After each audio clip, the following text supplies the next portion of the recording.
अगला जो है वह धार्मिक स्वतंत्रता। धार्मिक स्वतंत्रता अनुच्छेद 25 से 28 में रखा गया है। अनुच्छेद 25 क्या कहता है? अनुच्छेद 25 कहता है धर्म अंतःकरण का विषय है। धर्म है जो आप किस धर्म को मानते हैं वह आपका निजी मामला है, अंतःकरण की बात है।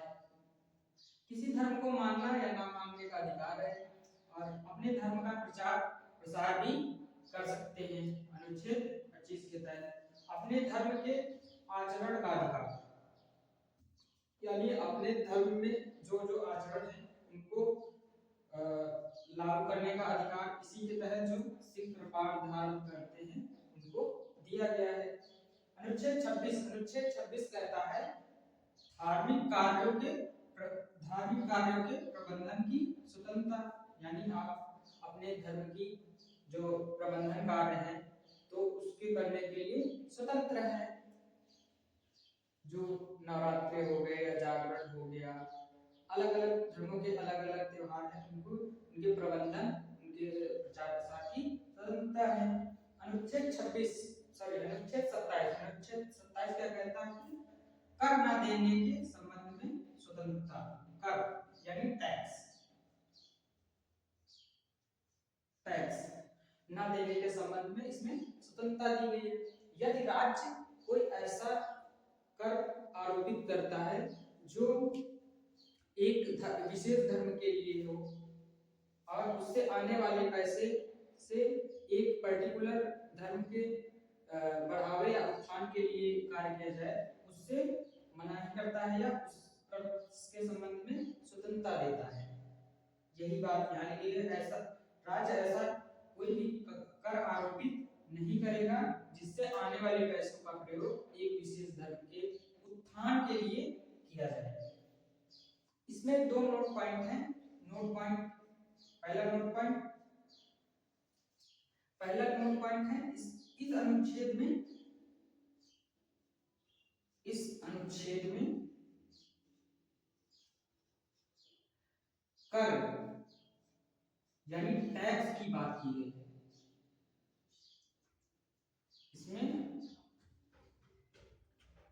इसमें केवल कर, जिसको इंग्लिश में टैक्स कहते हैं, उसकी बात की गई है।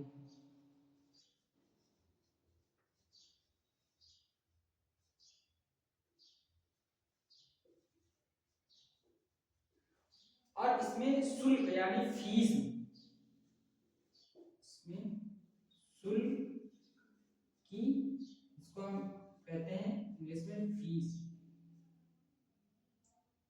की बात नहीं की गई।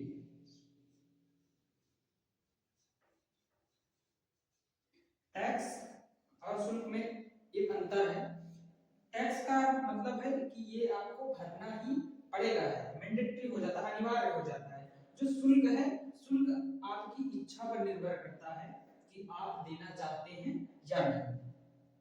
और दूसरा नोट पॉइंट क्या है? दूसरा नोट पॉइंट है कि इस अनुच्छेद में के तहत भारत की पंथ निरपेक्षता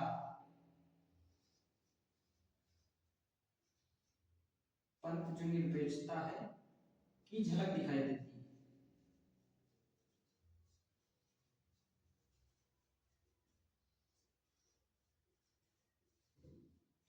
इससे यह साबित होता है कि जो भारत है वह एक पंथ निरपेक्ष राज्य या संघ है। इसकी झलक अनुच्छेद 28 क्या कहता है? धार्मिक शिक्षा के संबंध में स्वतंत्रता देता है। अनुच्छेद 28 इसके 3 खंड हैं। पहला खंड है राज्य निधि से पूर्णतया पोषित शिक्षण संस्थानों में धार्मिक शिक्षा नहीं दी जाएगी। यानी जो राज्य से पूर्णतया पोषित हैं, राज्य के पैसों से उनका शिक्षण संस्थानों को संचालित किया जा रहा है, चलाया जा रहा है, उसमें धार्मिक शिक्षा नहीं दी जाएगी, धार्मिक शिक्षा से निषेध करता है। खंड 2 क्या कहता है? खंड 2 कहता है खंड 28(1) का, यानी खंड 1 का अपवाद है, शिक्षण संस्थान की स्थापना ट्रस्ट या न्यास द्वारा हुई होगी तो उनमें धार्मिक शिक्षा दी जाएगी। इसका मतलब है, यानी मान लीजिए एक संस्थान है जिसकी स्थापना किसी ट्रस्ट द्वारा की गई है, तो वह ट्रस्ट द्वारा की गई है और उसको जब पोषण होगा राज्य की निधि से होगा, तो उसमें जो धार्मिक शिक्षा है वो दी जाएगी, उसमें उसके लिए बाध्य नहीं है। लेकिन जो पूर्णतः पोषित होंगे, पूर्ण रूप से पोषित होंगे, उनका संचालन राज्य कर रहा होगा, उनमें धार्मिक शिक्षा नहीं दी जाएगी। और खंड 3 क्या कहता है? खंड 3 कहता है किसी व्यक्ति को किसी भी धार्मिक त्योहार समारोह में शामिल होने को बाध्य नहीं किया जाएगा। किसी भी व्यक्ति को धार्मिक सम्मेलन या समारोह त्योहार में शामिल होने के लिए बाध्य नहीं किया जाएगा।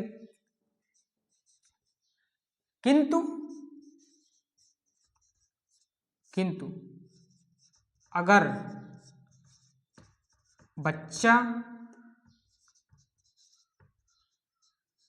नाबालिग हो तो माता पिता की या संरक्षक की अनुमति लेनी जरूरी है, या संरक्षक की अनुमति होनी चाहिए।